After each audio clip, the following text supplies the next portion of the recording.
कबीरा खड़ा बाजार में मांगे सबकी खैर, ना काहू से दोस्ती ना काहू से बैर। बहुत पहले कबीर ने ये दोहा बनारस के बाजार में खड़े होकर के कहा था, लेकिन तब शायद ही उन्हें ये अंदाजा हो कि अब उसी बनारस में वो वक्त भी आएगा जब गंगा की लहरें भी सियासत के बाजार में हिचकोले खाने लगेंगी। कहने वाले कह रहे हैं कि इस बार दिल्ली का रास्ता बनारस से होकर जाने वाला है, लिहाजा सुनने वालों ने बनारस को ही घेरने की तैयारी कर ली है और उसी तैयारी की पहली सीढ़ी बने हैं मुख्तार अंसारी। बहरहाल एक बड़ा पैनल मेरे साथ में मौजूद है और इसी पर होगी बड़ी बहस। मेरे साथ मौजूद है बीजेपी नेता सुधांशु मित्तल, समाजवादी पार्टी के नेता लखनऊ से जुड़े हैं बुक्कल नवाब, हेमंत तिवारी वरिष्ठ पत्रकार हैं, विनोद अग्निहोत्री वरिष्ठ पत्रकार, और डॉक्टर चंदन यादव प्रवक्ता हैं आप कांग्रेस के। पहला सवाल सुधांशु जी मेरा आपसे ही होगा, क्या काशी में घिर गए हैं मोदी?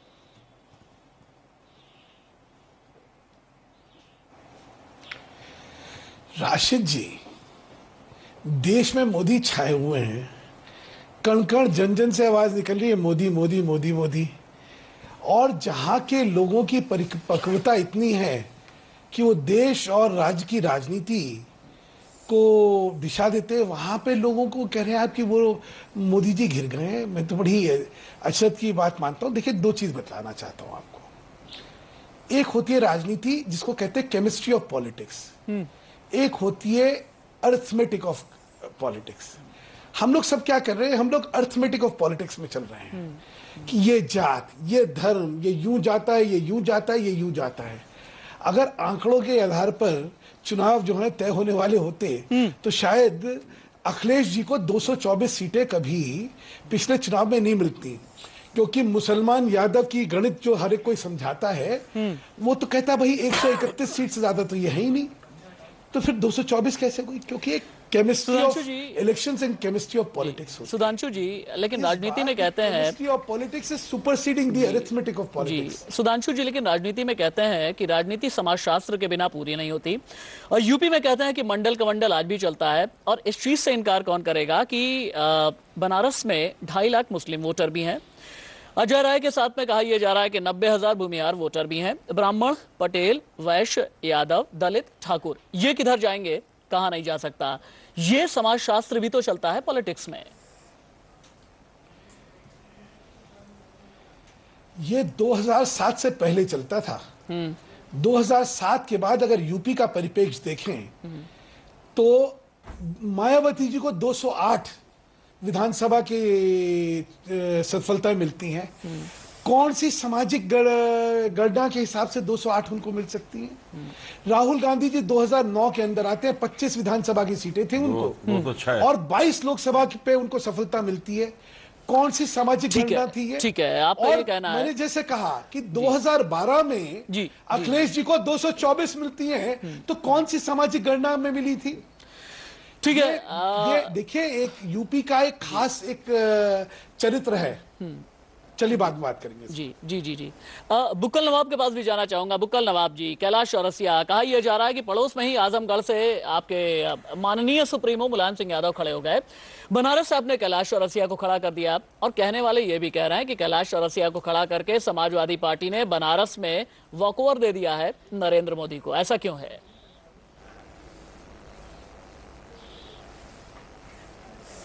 देखिए, कहां पर तीर लगना है निशाना हमको आता है। अगर हम वादा करते हैं निभाना हमको आता है। हमने कहां पर किसको खड़ा किया है? ये जो खड़े हुए हैं इनसे पूछिए कि ये जो है जिस तरीके से चाय का लेके चले हैं, चाय जो है पहले जो है आप पकाएंगे, फिर उबालेंगे, उसका छानेंगे, और छानने के बाद उसका रस निकाल के पत्ती उठा के फेंक देंगे, तब जाके आपकी चाय बनेगी। हमने जो है कैलाश चौरसिया को बार खड़ा किया है। बनारस के अंदर जो है सिर्फ पान ही मशहूर है वहाँ बनारस का। खाई के पान बनारस वाला बुक्कल नवाब साहब, ठीक है, उसी बनारस, सुनिए, उसी बनारस के पड़ोस का मैं भी रहने वाला हूँ। कैलाश चौरसिया को मिर्जापुर से बाहर कोई जानता ही नहीं। मिर्जापुर के एक विधायक भर हैं, बनारस में बहुत लोग जानते भी नहीं है, और कई लोगों का यह भी कहना है कि भैया इनका यहाँ पर कोई जनाधार ही नहीं है, इस लिहाज से समाजवादी पार्टी ने वॉकओवर दे दिया है। एक मिनट, नहीं, हम मिर्जापुर और जौनपुर की बात नहीं कर रहे। हमने बात सिर्फ चौरसिया जी की चौरसिया जो है वो सिर्फ और सिर्फ पान बेचते हैं, पान वाले हैं। और पान जो है बनारस के अंदर जो पान की जिस तरीके अच्छा, मतलब से चाय वाला बनाम पान वाला मशहूर है, मतलब चाय वाला तो वो बनाम वहाँ पान को बहुत वाला। छाप है। टैक्टिकली आप लोगों को भी बहुत कुछ आता है बुक्कल नवाब साहब। चाय ये तो आप मानना पड़ेगा। खौलाइए, उबालिए, विनोद अग्निहोत्री जी, छानिए, विनोद अग्निहोत्री जी, छानने के बाद विनोद में अग्निहोत्री, उसके ठीक, बाद ठीक है, पत्ती ठीक उसका है, रस ठीक है। निकाल के फेंक दीजिए। विनोद जी, मुझे ये बताइएगा कि मुख्तार अंसारी का इस लड़ाई से हट जाना किसे फायदा पहुंचाएगा, किसे नुकसान पहुंचाएगा? वोटों का अगर काशी में ध्रुवीकरण होगा, मुस्लिम वोटों का होगा या नॉन मुस्लिम वोटों का होगा, और ब्राह्मण, मुस्लिम, पटेल, वैश्य, यादव, भूमिहार, दलित और ठाकुर, इस वोट बैंक को लेकर किसकी तिकड़म क्या है, किसे फायदा, किसे नुकसान? देखिए, ऐसा है कि मैं सुधांशु जी की एक बात से सहमत हूं कि इलेक्शन जो है उसमें अर्थमेटिक भी चलता है और केमिस्ट्री भी चलती है। कभी अर्थमेटिक हावी होती है और कभी केमिस्ट्री हावी होती है। अगर अर्थमेटिक के हिसाब से आप देखें तो अगर गणित लगा लेंगे तो ऐसा लगेगा नरेंद्र मोदी फंस गए काशी में जाकर के। लेकिन जब केमिस्ट्री हावी हो जाती है तो ऐसे बड़े नेता जिनको एक राष्ट्रीय पार्टी ने प्रधानमंत्री पद का उम्मीदवार बना रखा हो और जो पार्टी इस वक्त केंद्र में सरकार बनाने का दावा कर रही हो, तो उसका उम्मीदवार जब मैदान में उतरता है वो उम्मीदवार तो पहले से हैवी वेट हो जाता है। वो चाहे नरेंद्र मोदी बनारस से लड़ रहे हों या राहुल गांधी अमेठी से लड़ रहे हों या अटल बिहारी वाजपेयी विदिशा से कभी लड़ते थे, कभी लखनऊ से लड़ते थे, तो या सोनिया गांधी बेल्लारी से लड़ जाती हैं जाकर के अमेठी से और जीत के आती हैं।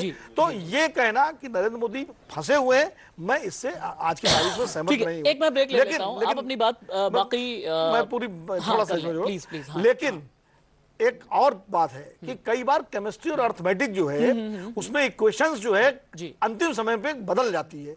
अगर वो इसलिए मुख्तार अंसारी का आपने सवाल किया तो मुख्तार अंसारी निश्चित रूप से अगर मैदान में होते तो थोड़ा सा नरेंद्र मोदी जी के रास्ता और आसान हो मुख्तार जाता। अंसारी का हटना किसे फायदा किसे नुकसान, ये मैं आपसे पूछूंगा। मुझे एक बार बार ये कहा जा रहा है कि कमर्शियल ब्रेक मुझे लेना है। विनोद अग्निहोत्री अपनी बात पूरी करेंगे और जो तमाम मेहमान हैं उन तक भी मैं चलूंगा। लेकिन 16वीं लोकसभा अंगड़ाई ले चुकी है और इसमें बनारस जो भी करेगा, आप सभी की नजरें उसी पर टिकी हैं, उसी पर गड़ी हैं। जाहिर है ऐसे में बनारस के लिए दलों में आपाधापी सबसे तेज है, मगर बेचैनी सबसे ज्यादा बीजेपी में है, क्योंकि इसके प्रधानमंत्री पद के उम्मीदवार नरेंद्र मोदी शिव की नगरी से होकर के दिल्ली जाना चाहते हैं। बाकी सारे दल किसी भी तरह मोदी का रास्ता काटने में जुट गए हैं। वक्त ब्रेक का और चला है, कहीं मत जाइएगा, बस थोड़ा सा इंतजार के बाद ये बड़ी बहस जारी है। के चक्रव्यूह में घिर गए हैं नरेंद्र मोदी, क्योंकि अभी तक ये कहा जा रहा था कि नरेंद्र मोदी के लिए चुनौतियां बहुत आसान थी, राह बहुत आसान थी। अरविंद केजरीवाल एक तरफ से, अजय राय दूसरी तरफ से। लेकिन जैसे ही मुख्तार अंसारी ने अपने हाथ पीछे खींचे, उन्होंने चुनाव न लड़ने का ऐलान किया, वैसे ही ये कहा जाने लगा कि एक बड़े चक्रव्यूह में घिर गए हैं नरेंद्र मोदी। मेरे साथ सुधांशु मित्तल जी मौजूद है। सुधांशु जी, आप कुछ कहना चाहते हैं? हाँ, सुधांशु जी कुछ कहना चाहते हैं, फिर मैं इस बहस को आगे बढ़ाऊंगा।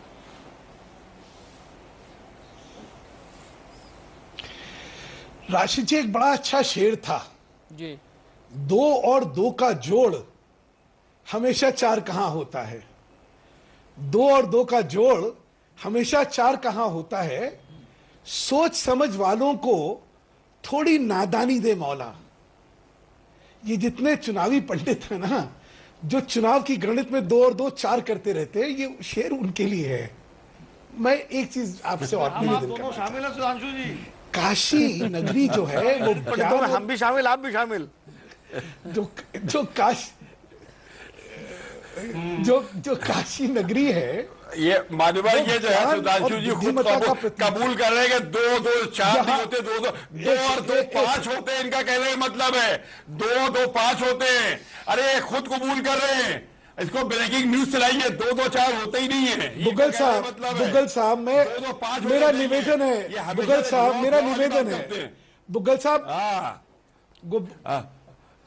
2 2 4 नहीं हो तो फिर साहब मेरा निवेदन है आपसे हाथ जोड़ के कि जब मैं बोलूं तो मुझे बोलने दें। सुधांशु जी, जब आप सुधांशु जी आप अपनी बात पूरी कीजिएगा। सुधांशु जी आप अपनी बात पूरी कीजिएगा। मैं फिर से आऊंगा आपके पास। डॉक्टर चंदन यादव जो कांग्रेस के प्रवक्ता हैं, उन्हें अगर हम नहीं सुनेंगे तो डिबेट अधूरी रह जाएगी। डॉक्टर चंदन यादव, मुझे ये बताइएगा, मुख्तार अंसारी को हटाना क्या पर्दे के पीछे से कोई खेल चल रहा है? क्योंकि कहा यह जा रहा है कि जो कथित, मैं कथित बोल रहा हूं, जो कथित धर्मनिरपेक्ष दल हैं वो पर्दे के पीछे टैक्टिकल वोटिंग करा लेना चाहते हैं और पूरी तरह से मुस्लिम वोटों का भी वो ध्रुवीकरण करा लेना चाहते हैं। इसीलिए मुख्तार अंसारी को बिठवाया गया है और इसके पीछे भी एक रणनीति काम कर रही है। और कहा यह भी जा रहा है कि अजय राय को भी खड़ा करके अपने वॉकओवर दे दिया है।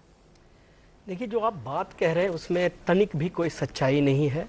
दरअसल इसको आप बड़ी परिप्रेक्ष्य में देखें कि 2014 का चुनाव दो विचारधाराओं का चुनाव है इस देश में। एक विचारधारा जो देश को जोड़ने का प्रयास करता है, सबको साथ लेके चलने का प्रयास करता है, वहीं दूसरी विचारधारा जो भारतीय जनता पार्टी जिसका रिप्रेजेंट करती है, मुझे सीधा सा ये जवाब दीजिएगा, मैं आ रहा हूं।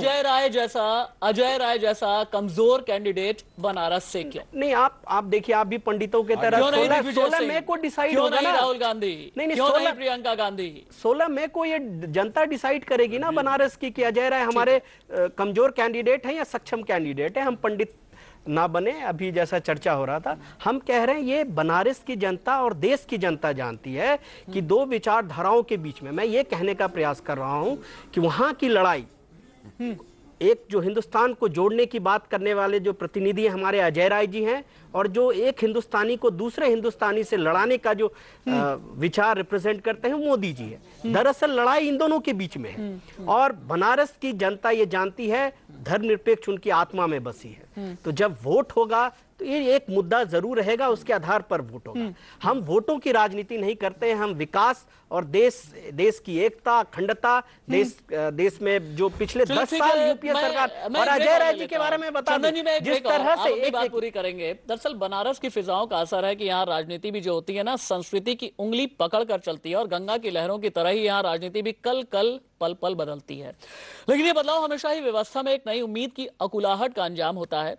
इस बार यह अकुलाहट क्या कहती है, ये भी जानेंगे एक ब्रेक के बाद। बनारस कह लीजिए, काशी कह लीजिए, वाराणसी कह लीजिए, या शिव की त्रिशूल की नगरी कह लीजिए, या धर्म नगरी कह लीजिए, क्या यहाँ पर नरेंद्र मोदी घिर गए हैं? कहते हैं कि 70 के दशक के पंडित कमलापति त्रिपाठी के बाद नरेंद्र मोदी के रूप में बनारस में कोई ऐसा नेता आया है जो बनारस को राष्ट्रीय अंतर्राष्ट्रीय पहचान दिला सके। ये बात कही जा रही है बीजेपी की तरफ से। लेकिन जैसे ही मुख्तार अंसारी हटे, चूंकि मुख्तार अंसारी वो नेता है जिन्होंने लगभग 1,87,000 वोटों से 2009 में मुरली मनोहर जोशी से जो हारे थे, बहुत ज्यादा मतों का अंतर नहीं था। इस लिहाज से भी कई बातें कही जा रही हैं। कहा यह भी जा रहा है कि अगर मुस्लिम वोट ध्रुवीकृत हो गए, पोलराइज हो गए, तो फिर क्या होगा, फायदा किसे होगा? लेकिन इस चक्रव्यूह में मोदी फंसे कैसे हैं, पहले ये रिपोर्ट देखिए, उसके बाद अपनी बहस को आगे बढ़ाएंगे। ये युद्ध साधारण युद्धों की भांति आरंभ नहीं हो सकता। इस युद्ध के आरंभ से पहले इतिहास एक ऐसा दृश्य देखेगा जो उसने आज तक नहीं देखा। और काशी क्षेत्र के कोने कोने से आए हुए इस विशाल जनसागर को आपका अभिवादन करता हूं। काशी के कुरुक्षेत्र में लड़ाई उस मोड़ पर पहुंच गई है जहां जीत के लिए कोई भी कुछ भी करने के लिए तैयार है। नैतिकता के सारे मानदंड टूट गए हैं, लड़ाई के नियम कायदे बीच में छूट गए हैं। ये याद क्यों नहीं आया कि इस युद्ध के कुछ नियम बनाए गए थे। रणभूमि कुरुक्षेत्र में, धर्म क्षेत्र कुरुक्षेत्र में आज दिन रहे, युद्ध की नैतिकता का सूरज डूब गया। भ्रष्टाचार के खिलाफ लड़ने का दावा करने वाला सबसे बड़े बाहुबली से हाथ मिलाने को बेताब है। सियासी रंग में जाति की चाशनी परोसी जा रही है। सब बदल गया है, बस एक बात याद है, काशी के कुरुक्षेत्र को किसी तरह फतह करना है। कुरुक्षेत्र में एक अकेला है जो विकास के अपने दावे के साथ रण को जीतना चाहता है, लेकिन उसे नहीं पता कि कुरुक्षेत्र में एक नहीं कई शकुनी आ गए हैं। अब तो घात होगा, भीतर घात होगा, चक्रव्यूह में फंसाने की पूरी कोशिश होगी। अब जहां तक सवाल है काशी का, तो ये सारे लोग जो कहीं ना कहीं मनमोहन सिंह, सोनिया गांधी, राहुल गांधी की सरकार को बचाने में लगे हुए हैं, यही एक उम्मीदवार की बात कर रहे हैं, क्योंकि जानते हैं अलग अलग नहीं लड़ सकते। सबसे पहले हम आपको बता दें कि काशी के कुरुक्षेत्र में सबसे बड़े 3 लड़ाके हैं। सबसे पहले बीजेपी के प्रधानमंत्री पद के उम्मीदवार नरेंद्र मोदी, जो विकास करने का दावा करते हैं, तो दूसरे हैं अरविंद केजरीवाल, जो बाहुबली के समर्थन से हिंदुस्तान में भ्रष्टाचार मिटाने का दंभ बढ़ते हैं। और तीसरे हैं कांग्रेस के अजय राय, जो अपने आप को काशी पुत्र बताते हैं, इसलिए उन्हें लगता है कि जीत उनकी होगी। लेकिन लड़ाई के केंद्र में नरेंद्र मोदी ही हैं। मोदी को ही चक्रव्यूह में फंसाने की पूरी तैयारी की जा रही है। काशी के कुरुक्षेत्र के बगल में आजमगढ़ से मुलायम हैं। मोदी के रथ को रोकने के लिए अलग रणनीति बना रहे हैं। लेकिन मोदी ताल ठोक कर कहते हैं, सीना 56 इंच का है, तस्वीर बदल देंगे। आप गुजरात नहीं बना सकते, इसके लिए तो 56 इंच का सीना लगता है। काशी के कुरुक्षेत्र में लड़ाई से पहले उतरे बाहुबली मुख्तार अंसारी ने मैदान छोड़ दिया है। मैदान से भागने के पीछे भी बहुत बड़ी रणनीति है। दुश्मन का दुश्मन दोस्त होता है। चाणक्य की सियासी रणनीति काशी में रची जा रही है। तभी तो केजरीवाल के दोस्त मुख्तार अंसारी बन गए हैं। अंसारी ऐसे लोगों के समर्थन के बारे में तो आप नहीं सोच सकते ना कि अगर नहीं समर्थन सारे करें, समर्थन की क्या मतलब, जितने भी लोग हैं भाई, हमने किसी से कहा नहीं है, लेकिन जितने भी लोग हैं नरेंद्र मोदी जी को वाराणसी से हराने के लिए और अमेठी में राहुल गांधी जी को हराने के लिए सारी ताकतें लगे। महाभारत में संजय की कही हुई एक एक बात याद आ रही है। धर्म क्षेत्र कुरुक्षेत्र में कायर कोई नहीं। याचना नहीं, रण होगा। संघर्ष बड़ा भीषण होगा। मुख्तार मोदी को हराने के लिए केजरीवाल से हाथ मिलाएंगे। दिल्ली में सरकार में आने के लिए कांग्रेस के भ्रष्ट कंधों पर चढ़ना और यहां पर मोदी जी का विरोध करने के लिए अंसारी साहब की तारीफ करना, यह भी देश देखता है।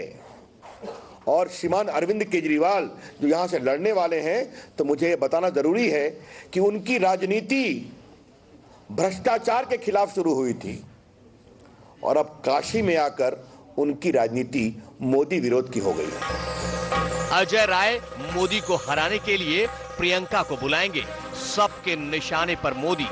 क्या मोदी चक्रव्यूह में फंस जाएंगे या फिर अर्जुन बनकर कुरुक्षेत्र में सबको परास्त करेंगे? फैसला काशी को करना है। वाराणसी से संतोष ओझा के साथ bureau report, India news. Kashi का मिजाज क्या है, ये मिजाज तय होगा 12 मई को, 16 मई को पता चलेगा पूरे हिंदुस्तान को। लेकिन जो बड़ा पैनल है जो इस बड़ी बहस में हमारे साथ में है कि क्या काशी में घिर गए हैं नरेंद्र मोदी। मेरे साथ सुधांशु मित्तल हैं, बीजेपी नेता, बुक्कल नवाब समाजवादी पार्टी के नेता, वरिष्ठ पत्रकार हेमंत तिवारी जी हैं, विनोद अग्निहोत्री जी वरिष्ठ पत्रकार हैं और डॉक्टर चंदन यादव हमारे साथ में मौजूद हैं।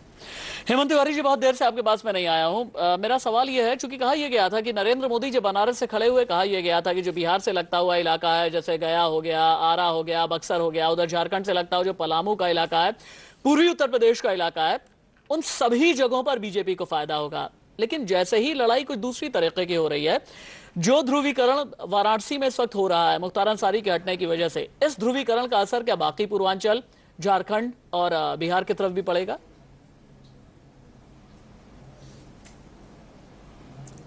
देखिए, मेरे ख्याल में इस चुनाव में वोटों के ध्रुवीकरण की बात करने के पहले वाराणसी का निकट अतीत देख लिया जाए।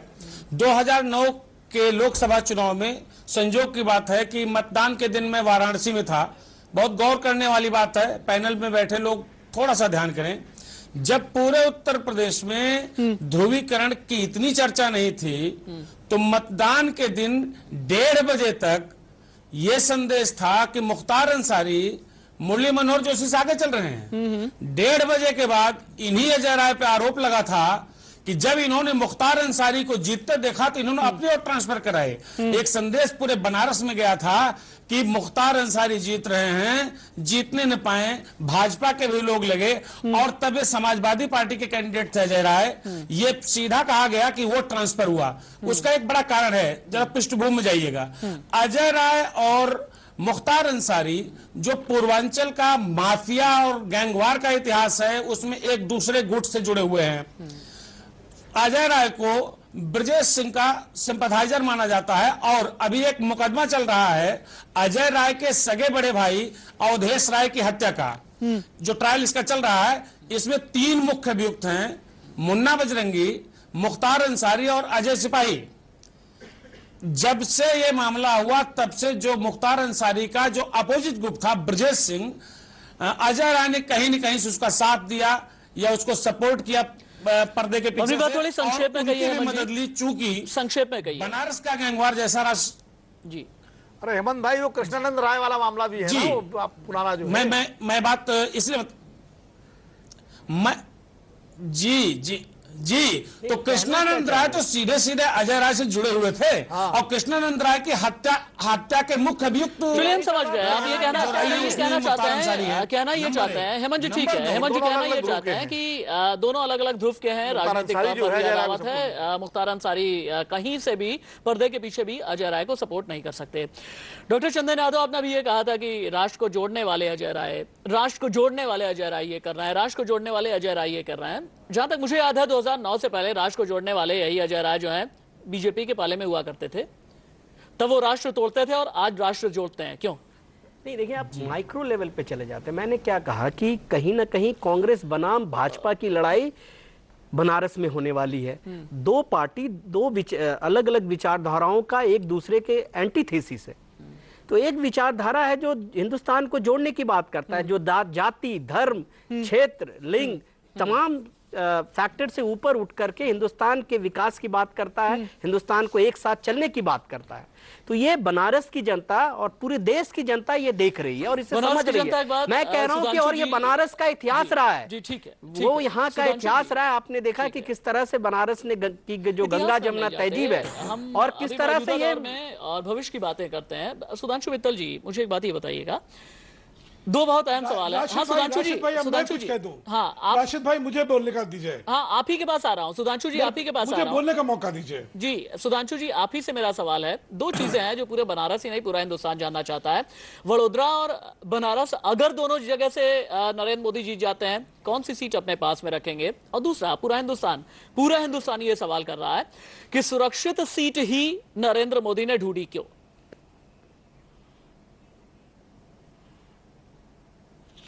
राशिद भाई, इस पे बाद में आऊंगा। पहले तो अभी जो कांग्रेस के प्रवक्ता जो प्रश्न उठा रहे, दो लाइन में उनका जवाब देना चाहता हूं। ये काशी का इतिहास बता रहे हैं कि धर्मनिरपेक्षता बनाम सांप्रदायिकता में हमेशा सांप्रदायिकता हारी, धर्मनिरपेक्षता जीती है। श्रीमान यहां से भाजपा के सांसद हैं 2009 में, एक बात। दूसरी बात, इन्होंने कहा ये दो विचारधाराओं की लड़ाई चल रही है। श्रीमान ये एक सेकंड में बोलो। और बनारस की जनता ये भी देख रही है कि पंडित मुरली मनोहर जोशी के साथ आपने क्या किया। मुझे साहब बोलने दीजिए। ये शिष्टाचार रखे, थोड़ा शिष्टाचार रखे, थोड़ा शिष्टाचार रखे।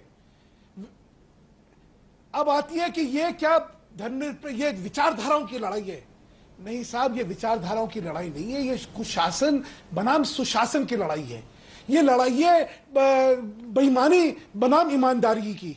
ये लड़ाई है अंधकार और उजाले की। ये है निराशा बनाम उजाले की। ये लड़ाई है कि यहां पे भूख रहेगी या खुशहाली रहेगी। जनता के मुद्दे जो हैं वो आपके मुद्दे नहीं बचे हैं। जनता के मुद्दे हैं अर्थव्यवस्था का क्या होगा, यहाँ पे भ्रष्टाचार का प्रशासन चलेगा या ईमानदारी का प्रशासन चलेगा, यहाँ पे विकास होगा या अंधकारमय जीवन होगा, या महंगाई से त्रस्त जनता ये देखना चाहती है कि रोटी कैसे मिलेगी। सुधांशु जी, आप चाहते हैं कि गुजरात में सांप्रदायिक विकास हो और इतिहास की भी विचारधारा होती है, जानना पड़ेगा। कोई राजनीतिक पार्टी ऐसी नहीं होती है बिना विचारधारा की। ये बनारस की विकास का मॉडल है वो सांप्रदायिक है, बनारस की संस्कृति नहीं है, भाषा ये बनारस की संस्कृति नहीं है। ये बनारस के न्यूट्रल कमेंट आएगा विनोद अग्निहोत्री जी की तरफ से। विनोद अग्निहोत्री जी की तरफ से एक न्यूट्रल कमेंट आएगा। एक ब्रेक के लिए मुझे यहाँ पर रुकना पड़ रहा है। दरअसल ये याद दिलाना पड़ेगा, ये वही बनारस है जहाँ गंगा सिर्फ हिंदू का ताल्लुक नहीं है। ये वही बनारस है जहां पर मुसलमान का भी बड़ा मजबूत रिश्ता है। इसके पानी से वजू करता है मुसलमान यहाँ पर, और गंगा, हाँ हम वजू भी करते हैं तो गंगा के जल से, हाँ गंगा उसके लिए भी जिंदगी का पैगाम ले आती है, मुस्लिम के लिए भी। और यहाँ की तहजीब बिस्मिल्लाह से शुरू होकर भोलेनाथ के चरणों तक पहुंचती है। यहाँ के जो मुस्लिम बुनकरों के बुने कपड़े हिंदू देवी देवताओं की मूर्तियों की शोभा बढ़ाते हैं, और कारोबारी और सामाजिक लिहाज से भी हिंदू मुसलमान दोनों का ताना बाना ही कबीर की झीनी झीनी चदरिया तक पहुंचता है। वक्त ब्रेक का हो चला है। काशी में क्या वाकई में फंस गए नरेंद्र मोदी? बड़ी बहस जारी है। विनोद अग्निहोत्री बोलेंगे ब्रेक के बाद। बनारस जो इस वक्त सुर्खियों में है नरेंद्र मोदी की वजह से। लड़ाई है नरेंद्र मोदी बनाम अरविंद केजरीवाल, बनाम अजय राय, बनाम कैलाश चौरसिया। लेकिन मुख्तार अंसारी के हट जाने की वजह से क्या काशी में घिर गए नरेंद्र मोदी, इसी पर है बड़ी बहस। विनोद अग्निहोत्री कुछ कह रहे थे ब्रेक पर जाने से पहले। विनोद जी अपनी बात आगे बढ़ाइए। नहीं, मैं ये कह रहा था, मेरे साथ हमारे मित्र सुधांशु मित्तल जी बैठे हुए हैं, हेमंत तिवारी हमारे बड़े पुराने मित्र हैं, चंदन जी हैं, बुक्कल नवाब साहब, सब बड़े जानकार लोग हैं। बनारस शहर की तासीर थोड़ी सी अलग है। बनारस सर में कबीर का शहर है। भाई हमको भी तो टाइम दिए। चलिए बुक्कल साहब से सुन लीजिए, उसके बाद मैं बात कर लूंगा। बुक्कल साहब, बनारस में चूंकि आपके नेताजी ने टाइम नहीं दिया, इसलिए आपको थोड़ा देर से टाइम मिला। आप अपनी बात पूरी कीजिए। चलिए आप ही बोल लीजिए बुक्कल साहब, आप ही बोल लीजिए, मैं बाद में बोल लूंगा। नहीं, मैं कंक्लूड कर दूंगा, बाद में बोल लूंगा। राशिद जी, हमारे सुधांशु एक मिनट राशिद जी, अभी हमारे ये सुधांशु जी ने बहुत अच्छा शेर सुनाया। 2 2 4 होते हैं, तो ये कुछ शेर क्या अटपटा था, कौन सा सुनाया था कि 2 2 हो सकता है, इनके हिसाब से 5 होते हो और वही वाला काम ये करते हैं। लेकिन इसका असली मकसद जो है, असली शेर जो है 2 एकम 2 2 दूनी 4 और थोड़ा थोड़ा दे दे मेरे दिल को करार। ये जो है तो दिल को करार दे तो दिया आपने, कैलाश चौरसिया को करके इन्हें दिल को करार दे तो दिया। अरे सुनिए, अरे सुनिए तो, पूरी बात ऐसा है कि इन्होंने खुद ऐलान कर दिया कि हम जो है जीत नहीं सकते बनारस से, इसलिए जगह से चुनाव लड़ने की कसम खाई है, 2 जगह से, और घर घर ये महादेव। और देखिए वहां के ऊपर हमारे शंकर भगवान भोले। अब विनोद जी का एक न्यूट्रल कमेंट भी सुन लीजिए। विनोद जी का एक न्यूट्रल कमेंट भी सुन लीजिए। विनोद जी बुक्कल साहब, ऐसा है कि 2 जगह से चुनाव लड़ने की परंपरा कोई नरेंद्र मोदी पहली बार नहीं डाल रहे हैं। बहुत सारे नेता 2 जगह चुनाव लड़ते रहे हैं। इंदिरा गांधी 2 जगह चुनाव लड़ी है, मुलायम सिंह जी खुद 2 जगह चुनाव लड़ रहे हैं, अटल बिहारी वाजपेयी 2 जगह चुनाव लड़ चुके हैं, देवीलाल जी 3 जगह चुनाव लड़े थे 89 में। तो ये कोई पहली बार नहीं 2 जगह चुनाव लड़ रहे हैं, तो इसको तो छोड़ दीजिए, ये कोई इसका मुद्दा नहीं है। नेताजी भी 2 जगह चुनाव लड़ रहे हैं, मैनपुरी से भी लड़ रहे हैं, आजमगढ़ से भी लड़ रहे हैं। लेकिन मैं जो बात कह रहा था उसको सुन लीजिए बुक्कल साहब, अपनी बात पूरी कीजिए। मैं जो कह रहा था, बनारस शहर जो है, दरअसल 3 लोग से न्यारी काशी इसीलिए कहा जाता है, उस शहर की तासीर अलग है। वो प्रेमचंद का भी शहर है और कबीर का भी शहर है, वो भगवान भोलेनाथ का भी शहर है और भगवान बुद्ध की नगरी सारनाथ का भी शहर है। वो पूरी मिलीजुली संस्कृति का शहर है। अंतर्राष्ट्रीय स्तर पर नरेंद्र मोदी चुनाव लड़ते या न लड़ते उसके पहले से जाना जाता है। और कमलापति त्रिपाठी के अलावा वहां से राजनारायण जी रहे हैं, लाल बहादुर शास्त्री बनारस के थे, तो उस शहर की पुरानी पहचान है। लेकिन उस शहर की सबसे खास बात यह, ये जो चुनाव हो रहा है, इस चुनाव में नरेंद्र मोदी और अरविंद केजरीवाल के आमने सामने आ जाने से ये चुनाव ज्यादा दिलचस्प हो गया है। और अजय राय की जहां तक बात है, अजय राय निश्चित रूप से स्थानीय उम्मीदवार और काशी पुत्र का मुद्दा बना करके चुनाव लड़ेंगे, तो हो सकता है वो एक अच्छी टक्कर दे पाए। अरविंद केजरीवाल के साथ अगर मुख्तार अंसारी जुड़ते हैं तो मुसलमानों का एक बड़ा समर्थन मिलता है, तो वो भी फ्रेम में होंगे। अब ऐसे में इस त्रिकोणात्मक मुकाबले में नरेंद्र मोदी को थोड़ा समय ज्यादा देना पड़ेगा बनारस में, जैसे कि नेहरू जी को फूलपुर में देना पड़ा था और अटल जी को लखनऊ में देना पड़ा था। बहुत शुक्रिया आपका, फ्री में आपने कंसल्टेशन दे दी। सुधांशु जी, कंसल्टेशन आपको फ्री में मिली है और आप अभिभूत हो जाए। सुधांशु जी आपका शुक्रिया, बुक्कल नवाब साहब, तमाम मेहमानों का शुक्रिया, विनोद अग्निहोत्री जी, हेमंत जी, डॉक्टर यादव, आपका भी बहुत बहुत शुक्रिया। एक चीज तो है, नरेंद्र मोदी के लिए भी वाराणसी किसी